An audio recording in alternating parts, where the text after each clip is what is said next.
karena ini amanah dan tanggung jawab, ya tetap kita harus semangat.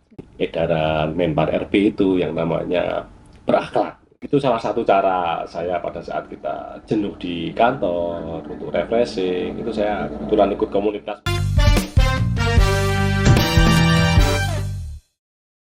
Teman pemilih, berjumpa kembali bersama saya Nasya di SPBD, Senior Pendidikan Pemilih dan Demokrasi. Aku dan kamu suka SPBD. Oke, teman pemilih, hari ini kita kehadiran tamu spesial, yaitu dari Kepala Kantor Sekretariat KPU Kabupaten Kendal. Selamat datang Bapak Zaini Iksan. Terima kasih Mbak Nasya Iya, sudah diundang di podcast KPU Kabupaten Kendal. terima kasih Bapak. Hari ini sehat ya Pak ya? Alhamdulillah sehat, meskipun cuaca agak mendung, kita tetap semangat untuk hadir di sini. Betul. Hadir di mana Bapak? SPPD. SPBD. Senior Pendidikan Pemilih dan Demokrasi. Iya. Oke, Pak Zain Iksan, kalau boleh tahu bisa di-share ke teman-teman pemilih nih, Pak Zain Iksan ini sudah berapa lama sih Pak di KPU Kabupaten Kendal Pak? Kalau dihitung lama, itu kurang lebih hampir 22 tahun. 22 tahun berarti dari tahun 2004 ya Pak ya? 2004, awal 2004 berkarir di KPU Kendal. Awalnya dari apa nih Pak? Staff dulu atau apa dulu Pak? Ya tentunya namanya juga dari awal pastinya saya dari staff, kemudian di 2015 menjadi Kasubag Teknis, dan baru September 2023 dilantik menjadi sekretaris KPU Kabupaten Kendal. Itu. Cukup panjang ya Pak ya untuk perjalanan karirnya di sini ya Pak? Ya alhamdulillah Pak, disyukuri aja, dijalani karena ini amanah dan tanggung jawab. Ya, tetap kita harus semangat. Tetap harus semangat, betul.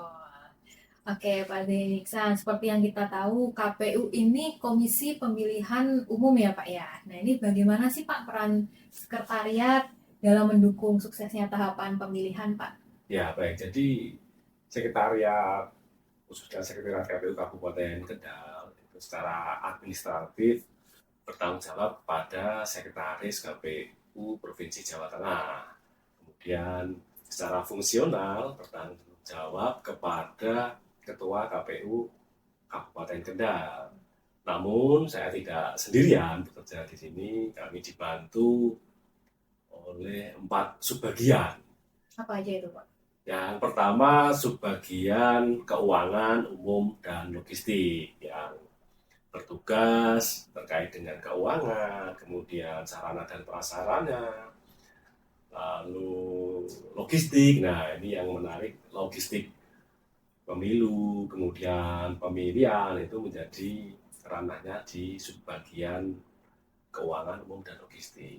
Kemudian yang kedua, subbagian teknis penyelenggaraan pemilu dan hukum. Nah, itu tugasnya ya, terkait dengan tahapan-tahapan pemilu dan pemilihan, misalnya ada pencalonan, kemudian penghitungan suara, kemudian ada PAW, itu ada di subbagian TPP dan hukum.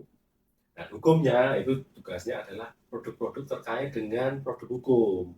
Ada surat keputusan, berita acara, itu tugasnya di situ.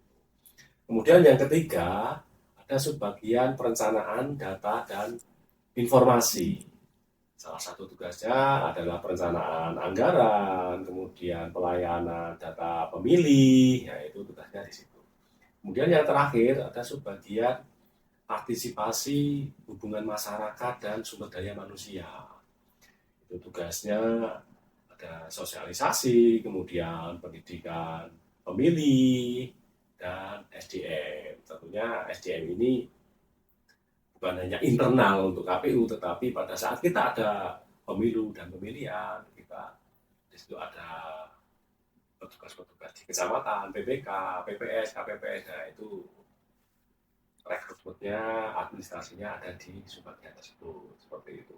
Jadi Ya tentunya dibantu juga oleh staf-staf, tidak hanya 4 itu, tapi kami sekarang ada seluruh pegawai itu ada 32 pegawai di kami Kabupaten Kendal. Itu Mbak Nasya. Baik, ada banyak ya Pak ya. Selain itu juga tugasnya sangat banyak ya. Ya, sangat banyak. Meskipun kita saat ini tidak ada tahapan pemilihan atau pemilu, kami juga selalu ada pekerjaan. Bukan hanya nanti dipandang orang KPU tidak bekerja karena tidak ada pemilu pemilihan, itu tidak benar seperti itu. Kami selalu ada kegiatan yang dikerjakan oleh di masing-masing 4 subak tersebut. Pelayanan masyarakat juga masih ada ya Pak ya. Ya, kami selalu melayani masyarakat dengan baik. Jadi silakan masyarakat yang terkait dengan data pemilih apapun itu kami akan layani. Silakan datang ke KPU, nanti kita akan arahkan ke PPID. Dan kebetulan begini Mbak Nasya, kami punya ruangan baru, gedung baru tempatnya ya, yang dalam rangka melayani masyarakat itu kita bangun gedung baru, tempatnya gedung untuk ruang pimpinan yang baru diresmikan 27 November 2025. Oh iya betul. Nah, baru saja diresmikan ya, ya 27 November kemarin. Kenapa 27 November nih Pak? Jadi filosofinya tepat 1 tahun yang lalu 27 November itu adalah tanggal pencoblosan pemilihan serentak 2024. Jadi harapan kami dalam rangka melayani pimpinan, kita buatkan ruang baru yang lebih nyaman. Jadi kalau mungkin orang-orang lama yang datang ke KPU, kantor pimpinannya itu ya begitulah. Nah, sekarang namanya sudah lebih nyaman. Sudah ya dalam rangka itu melayani masyarakat. Pelayanan masyarakat juga lebih nyaman tuh ya. Oke, baik. Ini kan selain itu banyak tugas yang harus diemban sama Pak Sek, banyaknya pegawai yang harus dipimpin seperti itu ya Pak ya. Ada kendalanya nggak sih Pak? Tentunya kalau kendala dimanapun tepatnya itu pasti ada. Cuma kita selalu berpatokan jadi edaran Menpan RB itu yang namanya berakhlak. Pernah dengar berakhlak seperti itu ASN value code. Ya, bahasa kerennya seperti itu. Jadi berakhlak itu sebenarnya singkatan. Berakhlak itu berorientasi pelayanan. Jadi bagaimana kita melayani dengan sepenuh hati, ramah, cekatan, solutif, dan dapat diandalkan.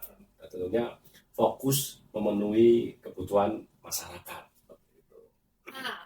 Kemudian akuntabel. Akuntabel itu bertanggung jawab atas tugas dan kebutuhan menjunjung integritas serta memberikan laporan yang jelas dan tepat waktu seperti itu. Kompeten. Apa itu? Kompeten itu harus terus belajar, meningkatkan kapasitas diri dengan mengembangkan keahlian untuk memberikan pelayanan terbaik seperti itu. Jadi staf-staf kami, saya pun juga masih mengembangkan diri. Beberapa waktu lalu ada yang namanya sistem informasi pelatihan, itu juga ada targetnya setiap tahun kita bisa memilih pelatihan-pelatihan apa dalam rangka untuk meningkatkan kompeten seperti itu. Selanjutnya itu harmonis. Jadi kita harus saling peduli, menghargai perbedaan, membangun lingkungan kerja yang kondusif, dan menjunjung toleransi seperti itu. Bisa apa? L Pak. Kemudian L itu loyal. Loyal itu mengutamakan kepentingan bangsa dan negara di atas kepentingan pribadi. Menjaga nama baik sesama ASN, pimpinan, instansi, dan negara. Itu yang penting untuk jiwa loyal kami pegawai KPU. Setelah L ada A lagi nih Pak. Itu adaptif. Jadi kita cepat menyesuaikan diri dengan perubahan, inovatif, proaktif, dan tidak mudah menyerah. Seperti itu. Yang terakhir K. K itu kolaboratif, terus bekerja sama, memberi kesempatan berbagai pihak berkontribusi, bekerja sama, dan memanfaatkan sumber daya untuk tujuan bersama. Udah lengkap ya, berakhlak. Nah, itu pedoman kami. Kalau itu dijalankan ya kita akan ringan. Luar biasa sekali Pak Sek nih, hafal ya Pak ya berakhlaknya dia Pak ya? Kita harus hafal, kita juga sebenarnya hafal tapi harus diterapkan. Soalnya sudah menjadi pedoman bekerja sehari-hari ya Pak? Iya, kita semua harus berpedomannya paling nggak harus itu. Kalau kita berjalan ya kita dalam rangka melayani masyarakat akan baik. Baik. Nah ini kan Pak Sek banyak sekali tugas dan kegiatan yang dijalankan sehari-hari ya Pak ya, apalagi Pak Sek memimpin banyak orang. Ini gimana sih Pak tipsnya mungkin, atau gimana sih cara Pak Sek biar refresh kembali, menyegarkan pikirannya seperti itu Pak? Jangan dijawab Pak, soalnya kita tahu nih jawabannya. Ada apa ini? Mungkin bisa kita putar ini. Nah,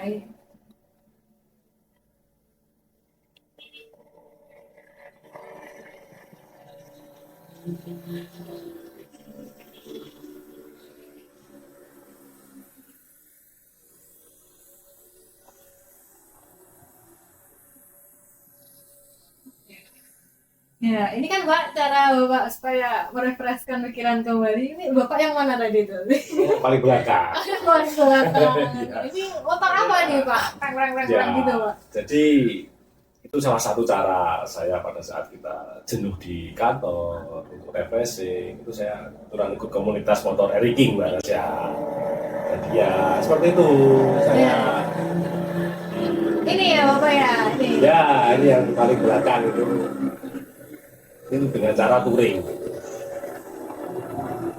Kenapa touring, suka motor, Eriking itu karena ada hubungannya dengan filosofinya dengan pekerjaan di kantor. Apa itu Pak? Jadi motor Eriking itu komunitas yang menurut saya komunitas yang solidaritasnya itu sangat tinggi. Saling tolong menolong, kemudian menghargai perbedaan. Di sana tidak ada ini jabatan semua sama. Ya tadi yang mirip ya dengan tadi yang berakhlak itu kan tadi ada yang harmonis. Nah itu penerapannya seperti itu. Kemudian satu individu itu saling peduli. Jadi misalnya saya nih touring ke luar daerah, kalau ada trouble itu tinggal kita share di media sosial, pasti ada yang menolong, ada yang menolong. Sama halnya di perkantoran gitu kan. Kalau kita tidak saling menolong, peduli, kita nggak bisa. Meskipun tadi sebagian sendiri pasti tentunya kita harus berkoordinasi ya. Itu yang saya terapkan di situ. Kemudian kita motornya itu unik aja, meskipun berisik tapi saya tetap menjaga keselamatan, mentaati peraturan. Nah itulah sama tetap safety ya Pak. Tetap safety, karena sama dengan pekerjaan mirip gitu, bukan hanya ura-ura ini peraturan itu dilanggar, enggak. Kita memberi contoh yang baik kepada masyarakat. Jadi hobi bukan sembarang hobi. Hobi bukan sembarang hobi. Gitu. Jadi ya harus diterapkan diri sendiri, kemudian di kantor pada teman-teman. Yang penting bikin Pak Sek senang. Ya senang karena pasti meningkatkan adrenalin, meskipun banyak di masyarakat motor Eriking itu ugal-ugalan itu tidak semuanya. Kalau oknum ya ada, tidak hanya motor Eriking, motor lain pun sama. Cuma bukan itu tujuannya, kita hanya suka aja, hobi gitu aja Pak. Oke Pak Sek, ini ada spesial nih Pak. Apa itu? Ya, ada yang baru di SPPD Pak. Iya. Ya, ini kita ada TTS. Apa itu TTS itu? Teka-teki silang? Bukan. Tebak-tebakan sak-sae. Ini saya kasih pertanyaan sedikit ya Pak ya. Ada, ya nggak banyak lah, 6. Boleh. Harus dijawab ini. Harus dijawab. Sak-sae. Oke Pak Sek, ini kita mau ngajak main Pak Sek sedikit boleh ya Pak ya? Main apa ini? Ada TTS. Teka-teki silang. Salah. Apa ini? Tebak-tebakan sak-sae. Ya udah ditebak ya Pak nih. Pertanyaannya, Lorenzo Marquez sama Rossi salip-salipan di Di sirkuit. salah. Ya apa? Ya balapan di sirkuit. Lorenzo Marquez Rossi salip-salipan di biarin aja. Satu Oke, ada kosong. kosong. Oke, selanjutnya nih ada lagi. Saat naik pesawat, kita dilarang membawa ada 6 huruf. Amuru. Membawa apa? 7 huruf. Makanan boleh. Dilarang membawa depannya kita kasih depan cluenya deh. S. Apa? Nyerah. Jerah ya, nggak tahu sama ya. Saat naik pesawat kita dilarang membawa sendiri. Jadi yang bawa pilot dong. Kita nggak bisa bawa pesawat. Oh iya, ya, benar. Ya, oke. Siap lagi ya Pak selanjutnya nih. Senikmat-nikmatnya makanan, lebih nikmat makan Di rumah sendiri. salah. Apa? Lebih nikmat makan di telan. Bener-bener sak-sak Salah juga Saya salah. salah terus ini. Ya ini terakhir Pak. Seorang tukang cukur kalau mencukur rambut pelanggan dengan Gunting. salah. Terus? Dengan gantian. Gantian ya? Saya kan nggak bisa barengan Pak, gantian satu. Oh, Saya oke. gitu. Waktu Bapak Iya. cukur rambut masa nggak gantian? Ya Iya. kan gantian kan, Saya antri. gunting aja gitu. Iya. Dengan gantian. Salah semua. Salah semua. Oke, itu aja Pak saya. Walaupun nggak ada yang benar nggak apa-apa. Next time gitu. Oke. Next time boleh kita coba lagi ya Pak ya. Oke. Oke. Baik, terima kasih banyak Pak Sek atas waktunya udah mampir ke SPPD.